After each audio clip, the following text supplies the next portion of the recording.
Amados, eu queria deixar uma reflexão com vocês, não vou me demorar, e eu tenho tentado ministrar uma palavra que eventualmente eu colho dos atendimentos semanais, do dia a dia, das atividades. E essa palavra aqui, eu já passei por ela alguns anos atrás, algum tempo atrás,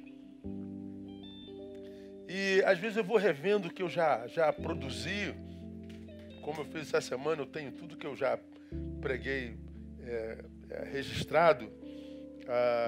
Hoje eu registro tudo no iPad, mas até bem pouco tempo atrás eu botava uma fichinha. Eu tenho lá dois bolos de ficha assim de 30 anos de sermões, né? E essa semana eu fiquei passando por ali para dar uma olhada no que eu já ministrei e acabo sendo abençoado por aquilo que já foi ministrado pelo Pai, porque essa palavra de Deus, ela não passa, ela é contemporânea em qualquer momento na qual ela é ministrada. E essa palavra, ela vem de Mateus capítulo 11, versículos de 28 a 30, que é um dos textos mais conhecidos da Bíblia Sagrada.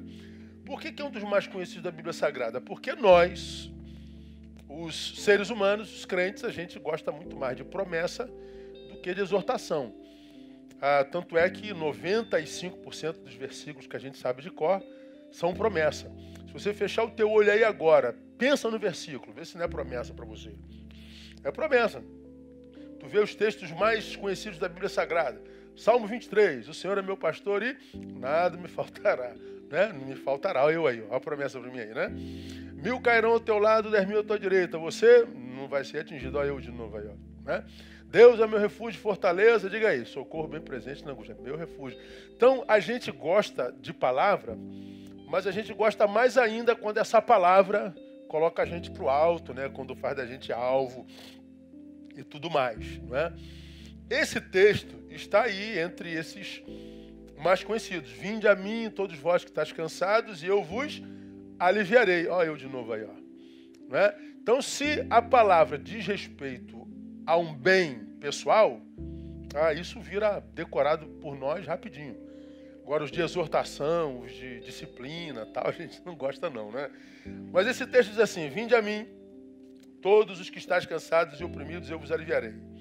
Tomai sobre vós o meu jugo e aprendei de mim, que sou manso e humilde de coração, e achareis descanso para as vossas almas. Porque o meu jugo é suave e o meu fardo é leve. É isso aí, esse é um texto mais conhecido da Bíblia Sagrada. Ouvi de alguém esses dias, de novo, né? Pastor, eu estou muito cansado. E essa palavra veemente, muito cansado, veio depois de uma reação muito abrupta, digamos assim, muito ignorante diante de uma ação. Toda ação traz consigo reação. A reação dele foi muito além da ação que veio. E a reação produziu um dano maior do que a ação que veio contra ele. Bom, depois que ele reagiu, ele evidentemente se arrependeu.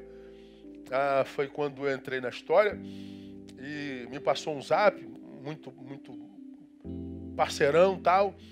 E, cara, fiz besteira. Mas uma besteira contornável, diferente daquela que eu falei de manhã, né? Que um amigo colocou o outro no hospital por causa de uma briga. Conversando com a outra parte, ele disse: cara, é que eu tô exausto, eu tô muito cansado, eu não tô aguentando mais. A outra parte disse assim: ó, estou cansado do cansaço dele. Um diz: eu estou muito cansado, e ele está dizendo: essa reação intempestiva foi produto do cansaço, da minha exaustão. Como já aconteceu outras vezes, o outro diz: estou cansado do cansaço dele. Essa frase me tocou. Estou cansado de estar cansado. Estou cansado do meu cansaço. Por que o cansaço não passa? Estou cansado do cansaço? Por que o cansaço não passa? Se você está cansado e está cansado, descansa. Porque eu acho que a única forma de vencer cansaço é descansando. Hoje não é assim, né? Hoje a pessoa está cansada, ela desiste. Ela larga. Ela chuta o balde, ela para de fazer. Então, o oposto do cansaço não é o desistir. Não é agredir, não é retroagir, é descansar. Cansaço é o que, se não tratado, nos impossibilita de. Cansaço é o que, se não tratado, nos impossibilita de. Eu devia ter respondido com mais educação, mas eu estava muito cansado, fui impossibilitado de responder com educação. Estourei. Eu queria fazer isso ou aquilo, mas eu estou muito cansado, então não vou começar porque eu não vou aguentar. Fui impossibilitado de. Eu tenho que pedir desculpa, mas não adianta que eu estou cansado de. Até das tuas desculpas. Então, o cansaço é o impossibilitador. Já preguei numa outra ocasião chamando o cansaço de ladrão. Eu vou à igreja hoje. Aí você está cansado de não vou não, porque eu estou muito cansado. E de repente aquele dia, aquela hora, aquele culto, era o dia que Deus estabeleceu para falar o teu coração a respeito de um assunto que você está pedindo a Ele há anos. Perdeu a bênção. Teu filho está ansioso, esperando você chegar em casa, desesperado para jogar bola contigo, e você sabe que ele só descansa quando ele joga bola contigo. Só que naquele dia você chegou em casa muito cansado, e você disse: filho, eu não vou jogar bola com você hoje não, porque eu estou muito cansado. E de repente, naquele dia, era o dia que você plantaria uma semente no teu filho, que germinaria quando ele tivesse 15 anos. E que o livraria do convite que um traficante o faria naquele dia. Esse dia do futebol seria o dia no qual você plantaria no teu filho a semente de uma maturidade para um tempo que o capacitaria para dizer não. Mas a ausência do pai, a ausência daquele momento, por causa do cansaço, roubou do teu filho a maturidade necessária. E eu poderia dar um monte de exemplos para vocês. Cada um de nós está, como eu digo sempre, exatamente onde viveu para estar. Ou você fez algo que não deveria para estar aí, ou deixou de fazer algo que precisaria ter feito para não estar aí. Todo hoje é filho do ontem. Não adianta. Não tem como reclamar. Então, o cansaço é o que não tratado nos impossibilita de. E o convite de Jesus vem nessa perspectiva. Vinde a mim todos vós que estáis cansados. O que Jesus está dizendo? Dizendo, vinde a mim todos vós que se veem impossibilitados de. Vinde a mim, eu posso restaurar as suas possibilidades. Coisa linda, né? É assim que Jesus convida nesse texto. Você está impossibilitado de quê? Jesus está dizendo, vem a mim que eu restauro a tua possibilidade. Você está impossibilitado e essa impossibilidade te prejudica no quê? Eu posso te livrar desse prejuízo. Vinde a mim, eu posso restaurar você. E eu acho que, irmãos, num tempo como esse, meu Deus, achar alguém que não esteja cansado não é fácil, não. Todos nós andamos à flor da pele, todos nós andamos com paciência zero, todos nós andamos assim com espírito beligerante. A gente parece que só está esperando alguém pisar na bola para a gente arrebentar, que é para botar para fora. E de onde você acha que vem essa violência toda, essas agressões, seja na rede ou em qualquer lugar? Pessoas estão vomitando o que está dentro. Eles precisam botar, porque se o cara ficar paradinho, ele implode, ele não aguenta a vida que ele está vivendo, ele nem sabe disso. Por isso que a gente está apedrejando o tempo inteiro. E nesse tempo polarizado e beligerante, tem um agravante, né? Nem sempre Aliás, quase nunca o cansaço é físico. Porque, pense bem, a maioria de nós hoje trabalha de casa. Não precisa nem pegar aquele ônibus mais cheio, não precisa mais entrar naquela fila para não sei o quê, tal. A gente trabalha de casa. E ainda assim está todo mundo com o nervo à flor da pele, está todo mundo exausto, está todo mundo cansado, está todo mundo enlouquecido, todo mundo ensandecido. E por que tá, pastor? Estou cansado, pastor, estou exausto. Por isso eu reagi assim. E eu estou cansado do cansaço dele. Exaustos. Ora, se o nosso cansaço é só físico, uma boa noite de sono resolve. Mas, e se não for físico? Não adianta dormir, porque como você sabe, a gente dorme cansado e acorda cansado. Dorme de novo, acorda cansado. Porque o cansaço está para além do físico. O cansaço está para além do bios, do biológico. O cansaço ultrapassou isso. Nós chegamos ao nível de exaustão. Olha, então do que nós estamos cansados? É o tema da mensagem de hoje. Exaustos. É uma afirmação. Está lá com exclamação. Depois vem indagação. Do quê?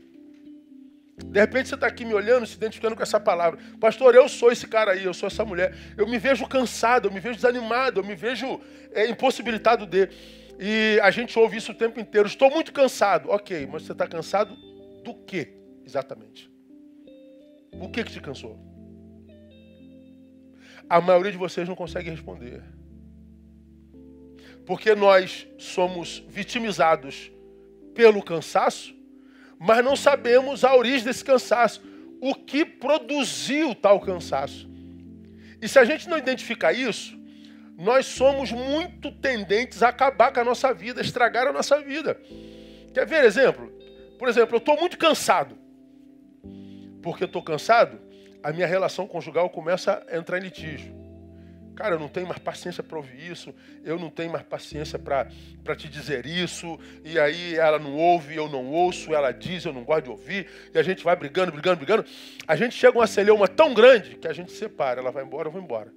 Estou cansado dessa mulher, estou cansado desse marido. Quando se separa, eu começo a sentir saudade, porque saudade só nasce na distância, né? Não existe saudade para quem está do lado um do outro.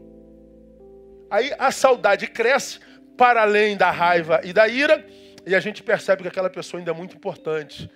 Eu estava muito cansado, mas não era dela, era de outra coisa.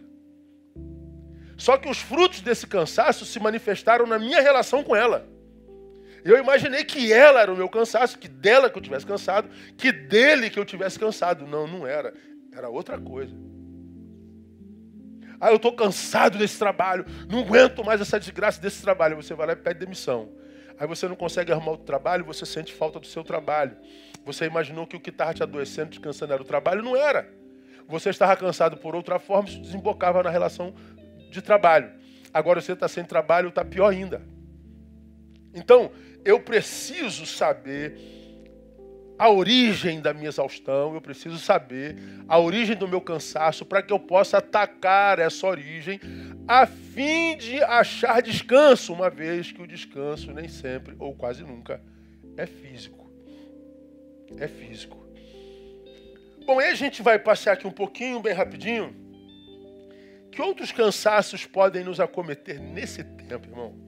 Para mim é tão óbvio, assim, mas é tão claro como clara é essa água minalba. Propaganda. Olha para o nosso tempo. O que pode estar gerando cansaço em nós? Primeira coisa, a gente pode estar cansado de sentir medo. Cansado de sentir medo, pastor? Cansado de sentir medo. Medo de não poder ir e vir sem me preocupar. Porque principalmente pra gente que é brasileiro, principalmente pra gente que é carioca, onde você vai, você tem que estar olhando pro lado. Onde você vai, você tem que estar preocupado. Onde você vai, você tem que ver se tem alguém te seguindo. Onde você estaciona, você tem que ver quem está do lado. Quando você vai para o carro, você tem que olhar para o lado para saber se tem alguém perto do carro. Se você vê um cara ali perto do carro, você já não vai para o carro, você espera o cara passar. Ou não é assim? A gente não confia em mais ninguém, a gente tem medo, a gente simplesmente tem medo. E você acha que sentir medo não cansa não, gente? que você não pode relaxar, você não pode dar um tempo. A gente chega aqui, o estacionamento da igreja onde eu paro, meu carro está em obra, e a gente está pondo o carro na rua. Como eu não ponho o carro na rua há muito tempo, aí tinha poucas vagas aqui do lado, botamos o carro lá na frente. Aí a gente sai do carro, já vai andamos 100 metros e a gente anda assim, olhando para o lado. Mas que raio de vida é essa, meu Deus do céu? Quando você tem medo, seu sistema nervoso fica ligado, porque ele está debaixo de ameaça. A gente tem medo de perder o emprego. Quantos desempregados nessa pandemia? Quantas empresas que foram para home office não voltam mais? Quantos têm medo de que no futuro ele não tenha condição de colocar o pão em casa? Quantos, olhando para a criança chorando, têm medo de não poder matar esse choro se for choro de fome? A gente tem medo de acabar casamento, porque a gente vê o homem na pós-modernidade fracassando nas suas relações. Ninguém está bem com ninguém. Pai com filho, mulher com marido, vizinho com vizinho, nação com nação. Ninguém está bem, está todo mundo em litígio. Então a gente vê os casamentos acabando o tempo todo. Ontem, André preparando alguma coisa para a gente comer, eu falei, recebi um zap de fulano de tal, um brother meu de outro estado, pastor, um cara do meu coração, da minha alma, e disse assim, ora por mim, cara, a gente vai se separar. Cara, eu não aguentei. Eu falei, não é possível, cara. Vocês dois não, cara, não é possível um negócio desse, cara. Estão separando. Eu falei, meu Deus do céu, a gente ouve de separação 10 vezes por semana. Aí a gente fala assim, meu Deus, será que isso vai acontecer comigo também? Será que isso é o quê? Uma praga? Isso é uma epidemia? Isso é igual um vírus que incapacita todo mundo para acontecer? Então você vê tanta má notícia de separação, de solução familiar, que você fala, meu Deus, o meu pode acabar também. Medo. Medo de não ser aceito, irmão. Medo de rejeição. Por que você acha, irmão, que nossos filhos batem na universidade, dá um mês eles já estão todos deformados? Por que em grande escala, nossos filhos saem de casa quando chegam lá em um mês de relacionamento, já estão todos deformados? Por causa das relações. Se eles não se parecerem com aqueles, eles serão rejeitados. Então a gente prefere perder a identidade do que ser rejeitado. Quantos crentes, quantos de vocês, irmãos, deixaram a igreja e viraram inimigo da igreja porque estão seguindo um novo evangelho, um evangelho progressista? E por que você está vivendo esse evangelho relativista, que a gente tem que mudar a Bíblia para encaixar o ser humano, para que a gente possa encaixar algumas posturas que a Bíblia chama de pecado? Porque você tem medo de dizer não e ficar com a palavra, porque vai ser rejeitado. Medo de fracasso, medo de morrer. Você tem noção quanto de paranoia essa pandemia gerou nos seres humanos, irmão? Eu vindo do aeroporto na semana passada, a gente viu uma pessoa andando no aeroporto com um capacete. Aí todo mundo falou, esse cara, o que é isso aí?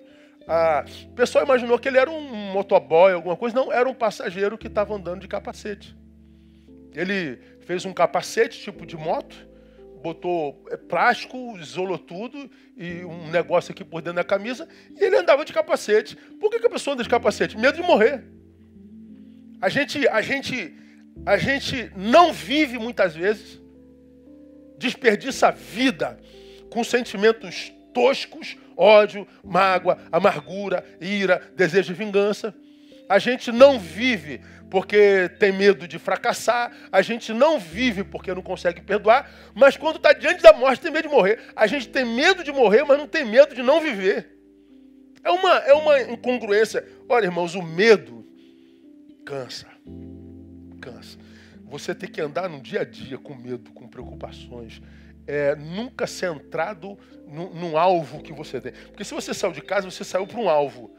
Aí você não pode olhar para o alvo, porque você tem que estar distraído o tempo todo, você tem que estar ligado o tempo todo.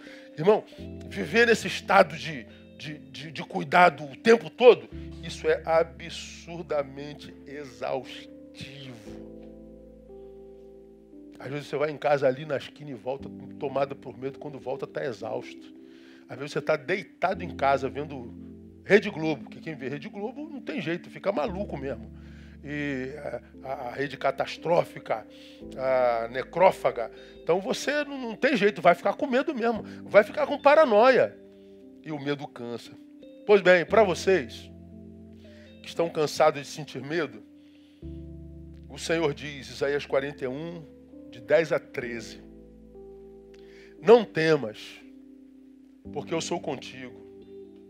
Não te assombres, porque eu sou teu Deus, eu te fortaleço, eu te ajudo, te sustento com a destra da minha justiça, porque eu, o Senhor teu Deus, te seguro pela tua mão direita e te digo, não temas, eu te ajudarei. Esse texto não precisa explicar, gente. Não tem o que dizer daqui. Eu só precisava acreditar nisso. O problema é que a gente se diz cristão, mas não acredita, continua com medo. Um medo paralisante, um medo castrador. O medo, ele tem seu lugar, porque é um sentimento humano. Ele gera prevenção em nós, cuidado. Mas ele pode ser absurdamente paralisante. E à luz desse texto, o que eu aprendo? Que o oposto do medo não é coragem, é bom senso. Quando o Senhor diz assim, olha, não temos porque eu sou contigo, não te assombres porque eu sou teu Deus, logo em seguida ele diz, eu te fortaleço. Por que ele me fortalece? Porque ele diz, você vai ter que pelejar mesmo. Você não tem como fugir da peleja. Eu não vou te proteger em casa, eu vou te proteger na rua. Eu vou te proteger no dia a dia. Eu vou te proteger no cumprimento da missão. Ou seja, eu vou te fortalecer os braços, porque você vai gastar força vivendo. Você vai gastar força realizando. Ele diz, eu te ajudo, ou seja, quem faz sou eu. Mas se chegar num ponto insuportável, ele diz, fica tranquilo, né? Eu não tenho medo, eu te ajudo. Ou a gente acredita nisso, ou a gente não acredita. Porque eu conheço muita gente, irmão, de fato, corajosa. Mas ainda assim estão prostradas. Por quê? Tiveram coragem, mas não tiveram bom senso. Eles se posturaram equivocadamente diante das adversidades, diante do medo. Então, o medo ele cabe desde que ele gere cuidado, não paralisação. Cansado de ter medo cansa. Do que mais que a gente pode se cansar, pastor? Pasme. Cansado de ser forte. Aí é quase o oposto, né? Cansado de ter que ser forte. Você está sofrendo, você está passando pelo vale da sombra da morte, você tem que seja forte, seja forte, seja forte, você tem que ser forte, seja forte. E aí você ouve essa palavra, seja forte. Então você bota na tua cabeça, eu tenho que ser forte, eu vou ser forte, eu tenho que ser forte. Aí, o que acontece? Você se cansa de ter que suportar sem poder gritar. Há um grito na tua garganta de angústia querendo ser posto para fora. Você está necessitado desse grito. Mas você não tem que ser forte. Tem que ser forte. Aí você é forte. Você não é, você está. Esse momento é do grito mesmo, porque é tempo de sorrir, é tempo de chorar. E chorar não é fraqueza, não. Mas a gente se recusa, porque a gente tem que ser forte. Tem que suportar sem gritar. A gente tem que ser forte de não poder demonstrar o quanto está doendo por causa dos outros.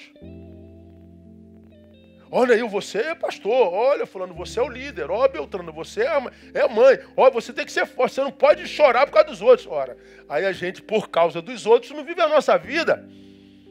Por causa dos outros. Por quê? Porque os outros não sabem lidar com a nossa fraqueza.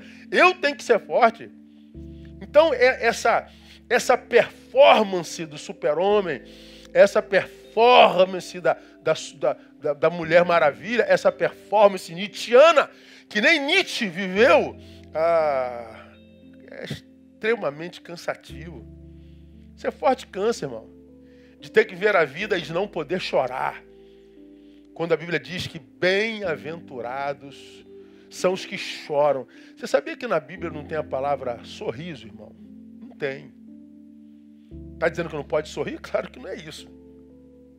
Como também não está escrito, não fumeis. O que também não está dizendo que possa fumar. Então, na Bíblia não tem a palavra sorriso, mas tem choro. Bem-aventurados que choram. Jesus chorou. E Jesus chorou diante da morte de um amigo que ele ia ressuscitar 10 minutos depois. É estranho isso, né? Hoje iam dizer para Jesus, pô, hoje, Jesus, tu sabia que ia ressuscitar o cara e chorou aqui na minha frente? Era só para tirar uma foto e botar no Instagram, Jesus? Qual é? Então não precisava chorar, tu sabia que tu ia ressuscitar o cara. Para que tu chorou? Não, porque o momento em que Jesus chorou, ele ainda estava morto. E no momento da morte se chora. Ele parou de chorar quando o morto ressuscitou. Numa ressurreição é um lugar de alegria. Então há momentos de chorar na vida. Há momentos que a gente precisa chorar na vida. Se você não consegue chorar no entorno, com gente no entorno, afaste-se, vai para um lugar, faça um retiro e chore. Viva as tuas emoções. Essa necessidade que a gente acredita ter de precisar ser forte o tempo inteiro é absurdamente cansativo. De ter que mentir, dizendo que está tudo bem. Como é que você está, fulano? Tudo bem. Como é que você está, Beltrano? Tudo bem. E aí, irmãos? Tudo bem. Está todo mundo tudo bem, sempre todo mundo tudo bem. Eu não entendo como tudo pode estar bem se nós nos tornamos a nação com o maior índice de transtorno de ansiedade do planeta. Se nós somos o 5º em depressão do planeta. Se nós somos uma nação na qual tem 33 suicídios por dia. Como que pode estar tudo bem os índices serem tão negativos? Não, não está tudo bem, é porque a gente mente. Porque a gente quer vender a imagem de fortaleza o tempo todo. Ser forte o tempo todo cansa demais. Nos cansamos de ter que mascarar sentimentos para não dizerem que a gente perdeu a nossa fé. Porque se você se mostra fraco, vão dizer que você não acredita em Deus, vão dizer que você não tem o Espírito Santo, vão dizer que você está apostatando, vão dizer que você perdeu a fé, vão dizer. E a gente sabe que eles vão dizer a vida inteira. Façamos nós o que façamos, vão falar de nós o tempo todo. Vão falar da tua alegria, vão falar da tua tristeza, vão falar da tua gordura, vão falar da tua magreza. E eu não sei como é que vocês podem dar tanto ouvido ao que falam de vocês. Então, eu tenho que mascarar sentimento. Vão dizer, dane-se o que vão dizer, meu Deus do céu. Ser forte cansa. De não poder ser fraco. Quando estamos nos sentindo fraco. Estou fraco. Estou fazendo uma série chamada O Evangelho Praticado. Você deve acompanhar nos meus Instagrams. Alguns dias eu não pude fazer a live. Eu dificilmente estou em casa às 10 horas da noite. Muito raramente. Para eu separar uma terça e uma quinta para fazer uma live às 10 horas da noite, eu tive que mover de céus e terra na minha agenda para estar em casa às 10 horas. Às vezes, quando eu chego, é esse horário, 10h30, 11, às vezes bem mais tarde que isso. Mas para estar em casa às 9, tomar banho e fazer uma live é tive que mover céus e terra. Consegui melhorar um pouquinho, porque eu passei o culto de quarta para o Isaías, então deu uma folga para eu passar alguma coisa para quarta, para eu poder... Uma loucura a vida. Aí tem alguns dias que eu não pude porque eu estava numa atividade ou outra, não consegui chegar, mas teve dia que eu não fiz porque eu não estava com vontade de fazer. Aí alguém uma vez perguntou assim, pastor, poxa, não pode faltar não. Eu falei, posso, claro que eu posso. Quem falou que eu não posso? Eu posso o que eu quiser. Eu faço o que eu quiser, eu faço quando eu quiser, eu faço se quiser. Você também.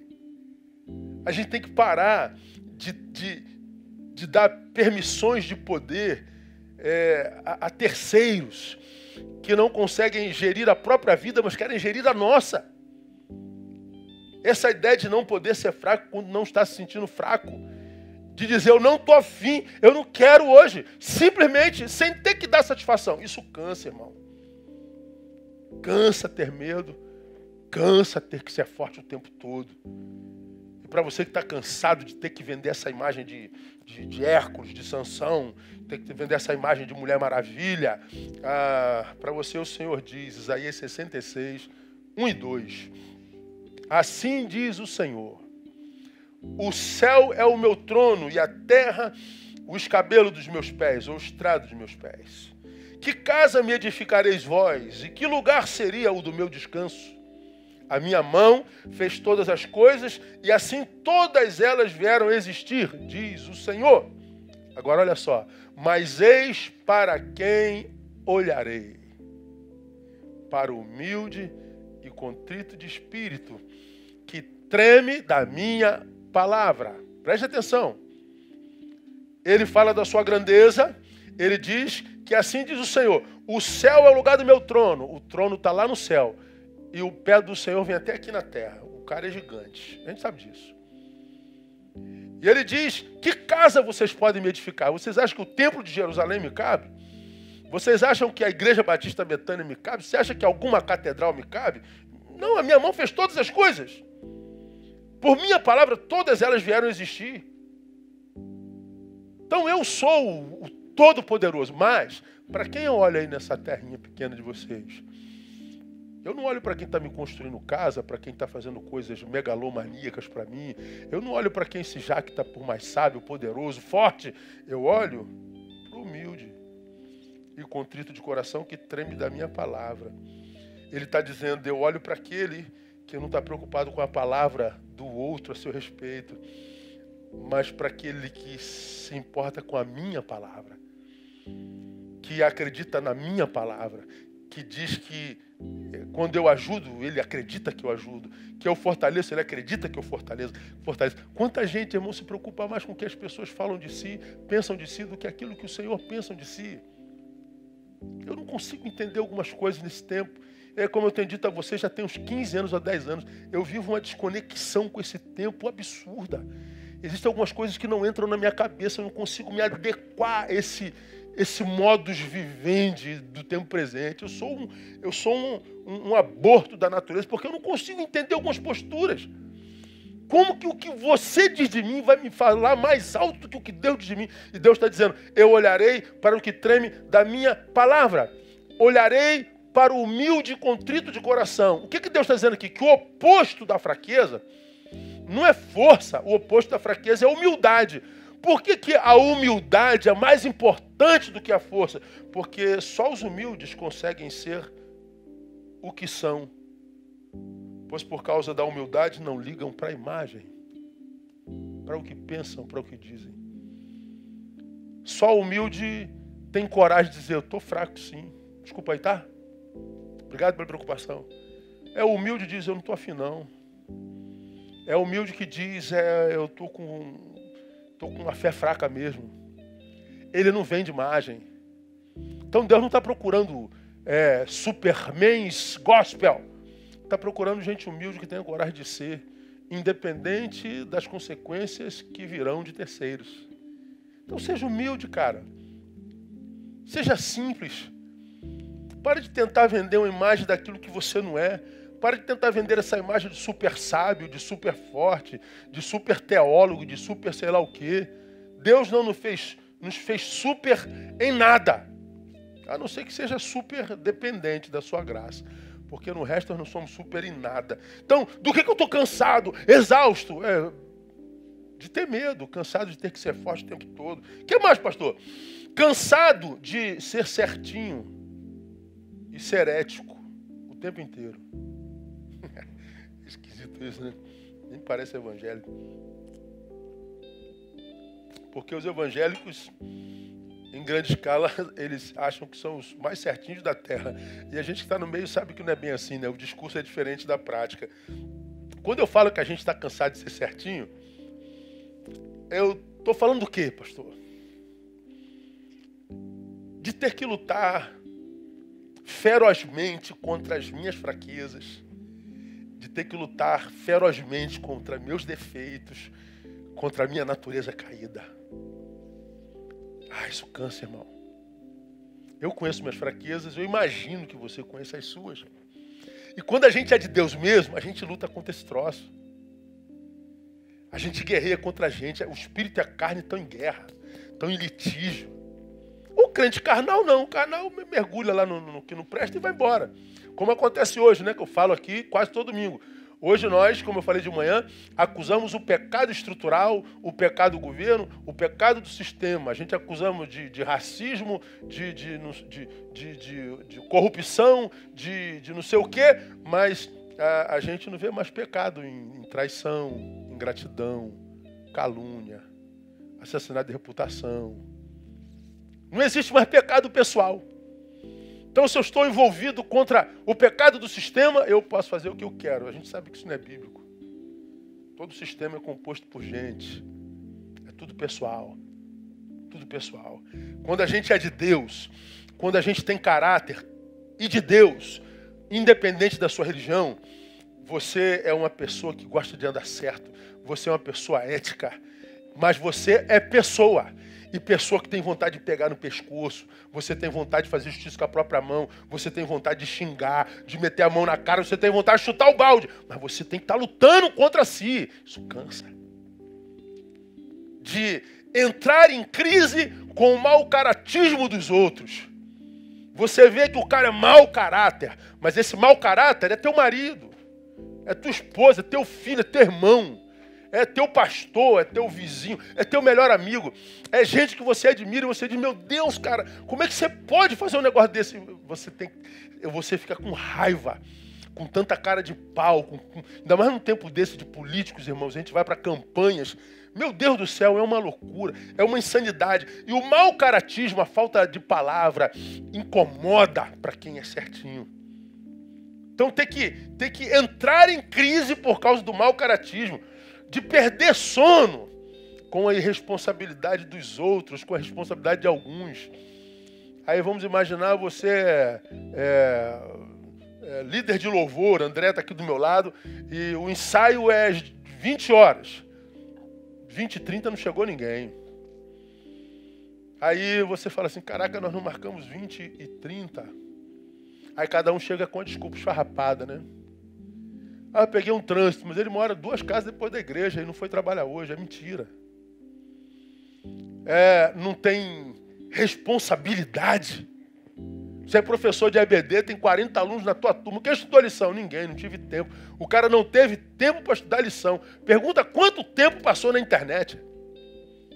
Essa irresponsabilidade, para quem é muito responsável, a impontualidade para quem é pontual, como eu, por exemplo, é a morte, irmão.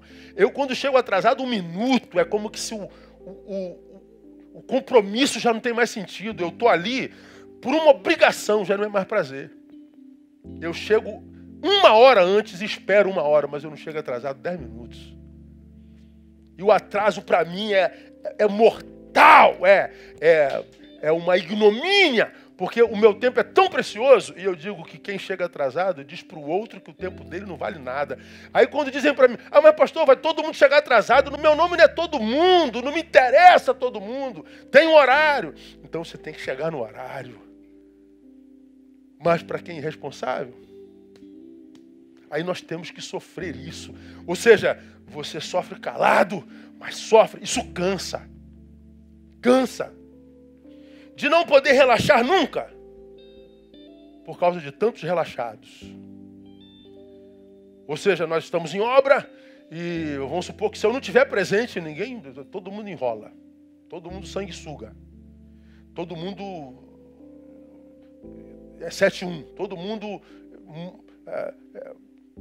fica mucorongando. Aí você sabe que é assim, aí você tem que chegar de vez em quando para dar um up. Não é o caso nosso aqui. Mas essa ideia de você responsável ter que lidar com gente relaxada, com gente que está sempre querendo dar a volta, gente que está sempre querendo se dar bem, isso é muito cansativo, irmão. Porque a vida funcionaria melhor se cada um cuidasse da própria vida e fizesse só o que lhe compete fazer. Cansado de chorar tanto quando nossas imperfeições falam mais alto em nós do que as nossas virtudes. Porque para quem é de Deus, para quem é sério, quando as nossas imperfeições têm supremacia na nossa conduta, a gente chora. É como o rapaz que eu falei da manhã, meu Deus, pastor, como é que eu fui capaz de fazer aquilo com o meu amigo? O amigo dele está internado. Ele está literalmente arrependido. Desse que eu citei agora, nesse sermão. Pô, meu brother, eu respondi com muita aspereza, eu fui duro demais, arrependidíssimo. Porque o sujeito de caráter chora quando suas imperfeições vêm à tona. Por que a gente está tão cansado? Porque a gente tem que estar lutando contra a nossa natureza. A gente está cansado de ter que ser certinho o tempo inteiro. Por isso tem tanta gente chutando balde. Quer saber, pastor? Todo mundo está roubando, eu vou roubar também. Todo mundo está sendo corrupto, eu vou ser corrupto também.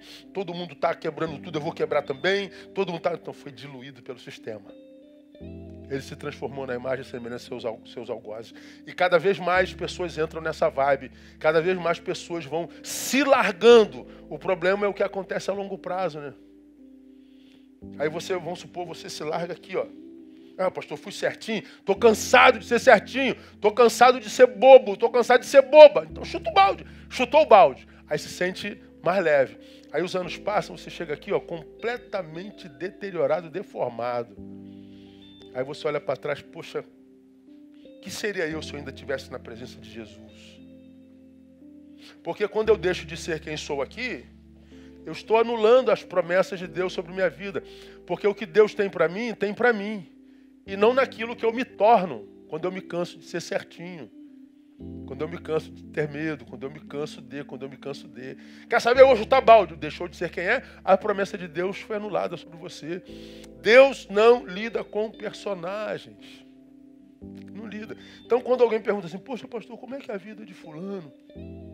Pô, fulano é tão abençoado, fulano é tão gente boa, de Deus, como é que a vida dele é tão miserável? Eu falei, eu não conheço fulano, eu conheço o que o fulano me faz conhecer. Deus é quem conhece o fulano. E o Deus que eu sirvo é um Deus de justiça.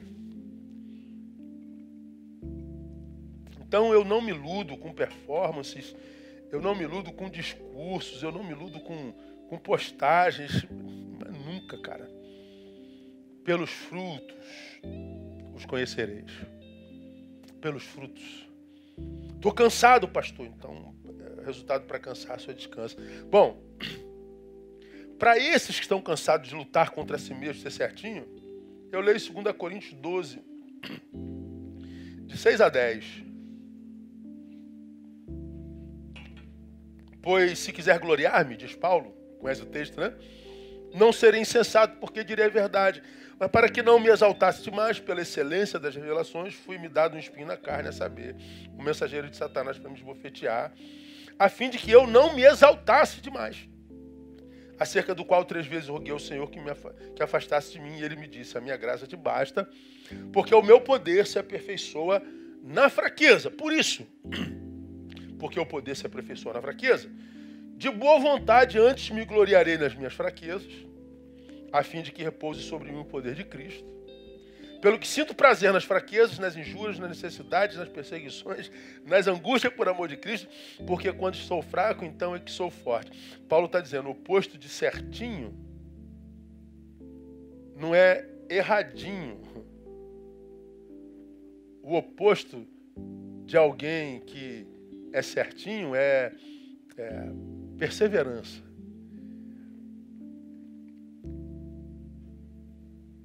Porque o que tem destruído o homem não é a sua fraqueza. Puxa, pastor, dei mole, eu fui fraco. Fraqueza não destrói ninguém, não. O que destrói o homem é a sua entrega a essa fraqueza sem luta. Pô, pastor, eu estava exausto, eu respondi com muita aspereza. A tua reação foi maior do que a ação. Essa tua reação não destrói a tua vida, não. Foi uma síncope, foi um punch. Ruim é quando você percebe que você se excedeu e você não luta para que isso não aconteça de novo. É a falta de perseverança na luta contra a fraqueza. Porque o texto está dizendo que é na fraqueza que a glória de Deus se manifesta. Então ele não quer que a gente seja forte o tempo todo. Ele entende que de vez em quando a gente chuta um baldezinho. Vai lá pegar depois, mas dá uma chutada a gente dá. De vez em quando a gente dá uma estouradinha na cabeça assim, tal, mas depois a gente bota curativo, irmão. Deus resolveu lidar com seres humanos, não com seres autômatos. Eu não posso, meu Deus do céu, não me perdoa. Você perdoa, irmão. Você não é isso tudo, não. É uma frase de... Acho que é de Spurgeon. Se não for, me corrijam depois. Ele diz assim, ó, quando falarem mal de você, não fique triste, não. Você é pior do que o que eles dizem. É exatamente isso. Aí uma irmã, depois que eu preguei isso, ela viajou, viu uma camisa, me deu de presente. Aí a camisa está escrito assim, ó, sou pior do que pareço. Eu só usei essa camisa uma vez, tive coragem não. E estava com uma jaqueta por dentro. Sou pior do que pareço. Aí imagina, eu tô com aquela camisa entrando no restaurante, o pessoal conhece o pastor Neil, eu sou pior do que pareço. Aí tal, mas já usei, viu, irmã? Obrigado aí, porque é verdade. É verdade. A gente fica com raiva porque falaram mal de nós. Se aborreça não, você é pior do que isso. A gente é. E o que é lindo é que para Deus isso não é problema. Ele está dizendo, meu filho, você pode até ter um espinho na carne, você pode ter um diabinho te esbofeteando, problema nenhum. É a minha graça que te sustenta. Então, para você que está cansado de ser certinho, dá uma relaxada, permita-se de vez em quando. Como eu citei pela manhã, não seja demasiadamente justo. Por que te destruirias antes do tempo? Porque a gente não consegue ser justo 100% a vida inteira. Nós não somos inerrantes porque nós somos caídos. Então nós temos que lutar contra a nossa natureza caída o tempo todo porque a gente faz isso quando está na graça. Mas de vez em quando a gente dá uma quebrada na perna. E a gente tem que ter misericórdia com a gente e com os erros dos outros também. Cansado. Cansado de ter medo, cansado de ter que ser forte, cansado de ter que ser certinho o tempo inteiro, cansado, olha só, de ter que ser bonito. É a ditadura da beleza, você tem que ser magra. Você tem que ser malhado, você não pode isso, você não pode ter barriga, você não pode ter diástase, você não pode ter ruga, você tem que ser bonita. Aí a gente vive nessa paranoia de que tem que ser perfeito, o corpo perfeito, que a gente não tem nada. Vamos cuidar do corpo, sim. Vamos ajudar o corpo a ajudar a gente, porque a gente vai envelhecendo, o sedentarismo vai matando a gente, vai nos levando mais rápido para a morte. Mas isso vira uma obsessão, meu Deus do céu. As pessoas estão obsessivas, vivendo debaixo de uma ditadura da beleza, que faz com que os menos favorecidos se sintam diminuídos. Aí você fica olhando as celebridades que gastaram bilhões no corpo e você não pode gastar R$10 para comprar um batom. Aí você acha que é menos preciosa do que era. Quanta gente com complexo de inferioridade porque não foi abençoado pela natureza com a beleza de Gisele Bündchen. Essa faltou a palavra, essa obsessão pela beleza cansa. Quer ver? Ó, eu vou abrir aqui agora, nesse instante, meu Instagram. Aí a gente clica aqui, ó, no buscar, ó. Buscar. Aí no buscar, você vai ver uma mulher dançando, mostrando a bunda. Tem jeito. Aí você pula. Olha lá, tem mulher mostrando a bunda. Ó, olha lá. Viu? Ó, aí. Exibição. Tem mais? Pula. Vamos mais. Olha lá. Exibicionismo. E todas inumanamente lindas. Aí você diz, tem que ser como essa mulher. Mas nós somos só um pedaço de carne. Nós somos só um corpo. Nos reduzimos a isso. É isso que você quer ser? Quantas irmãs, filhas de Deus, que você vai lá na rede dela, ela está pelada o tempo inteiro. É isso mesmo que você quer? Cansado de ter que ser bonito. Cansado de ter que ser feliz. De ter que estar sempre bem. De ter que estar sempre sorrindo. Como se tristeza fosse algo estranho à existência. Cansado, na verdade, sabe de quê, irmão? De não sermos nós mesmos. É isso que cansa. Porque quando você tem que viver com medo, o tempo todo você não consegue ser você o tempo todo. Quando você está cansado de ter que ser certinho o tempo todo, você não é você. Quando você está cansado de ser forte, não dá para ser a gente o tempo todo. Tem que ser bonito. Beleza é absolutamente subjetivo. O que a gente se cansa mesmo, o que cansa a gente mesmo é de ser um personagem para não ser rejeitado, de ter que demonstrar ser uma coisa que você não é para não ser rejeitado. A gente está cansado, portanto, é de administrar uma mentira. E por causa da administração de uma mentira, a gente acaba sentindo saudade daquele que de fato somos. Então, quando alguém me diz, estou exausto, do que você está exausto? Qual é a origem do teu cansado? Aí eu volto para o texto de Jesus e termino minha palavra. Vinde a mim todos vós que estáis cansados e oprimidos, eu vos aliviarei. Tomai sobre vós o meu jugo e aprendei de mim, que sou manso e humilde de coração, e achareis descanso para as vossas almas. Então Jesus está falando de um descanso para a alma. Ele está falando de um cansaço almático, interioridade. Não adianta, se for na alma, trocar de esposa, não adianta trocar de igreja, não adianta trocar de marido, não adianta trocar de sexo, não adianta trocar de religião, não adianta trocar de pastor, não adianta trocar de nada, é na alma. Então, quando a gente sabe a origem do nosso cansaço, a gente vai no foco dele e a gente vence o cansaço. Se for só cansaço, descanso. Se não for só cansaço, outra coisa. E se o seu cansaço for para a alma, Jesus de Nazaré. Não estou falando nem da mãe dele, nem do filho, do irmão dele. Eu não estou falando das coisas dele, estou falando dele. Dele. É quando ele tem acesso à nossa interioridade mais do que a palavra do invejoso. Quando ele tem acesso à minha interioridade mais do que a opinião dos bajuladores. Quando ele tem acesso à minha interioridade mais do que aqueles que me seguem e me dão like, mas que nunca me viram na vida. É quando a opinião de Jesus, ou seja, quando a palavra de Jesus, de fato, é o que interessa para mim. Porque se não for, a gente continua sendo essa mentira e mentira a vida inteira. E o que sobra no final é arrependimento, frustração. Então, meu irmão, no nome de Jesus, ame-se. E se você está cansadão, traga a tua vida a Jesus para que você encontre descanso para a tua alma. E eu não estou falando necessariamente para você se entregar àqueles que são de Jesus, porque aqueles que se dizem de Jesus também estão cansados à beça. Há muita farsa entre nós. É só você ver a rede dos crentes, é muita perversidade. Eu nunca vi um povo tão ruim, cara, tão perverso. Em nome da moralidade, em nome do zelo pela palavra, em nome e por amor a Jesus, continuam cortando orelhas como Pedro. E Jesus continua curando a orelha de quem os que amam a Jesus cortam. Ai, Pedro, até quando eu vou ter que pegar essa orelha e botar no lugar? Porque você, por amor a mim, continua ferindo as pessoas.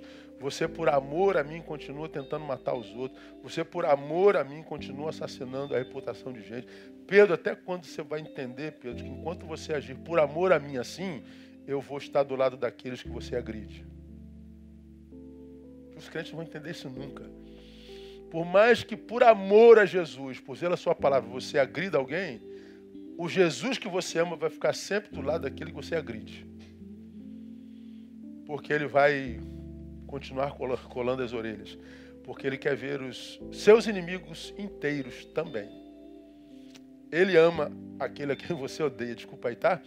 Então é melhor você amar, que é para Jesus ficar do teu lado. Quem tem entendimento, entenda. Quem tem ouvidos, ouça o que o Espírito diz à igreja. Boa semana para você. Que Deus te dê bom descanso. Que Deus te dê a graça de achar descanso para a tua alma nessa semana. Que Deus te dê a graça de viver descanso para o teu corpo nessa semana.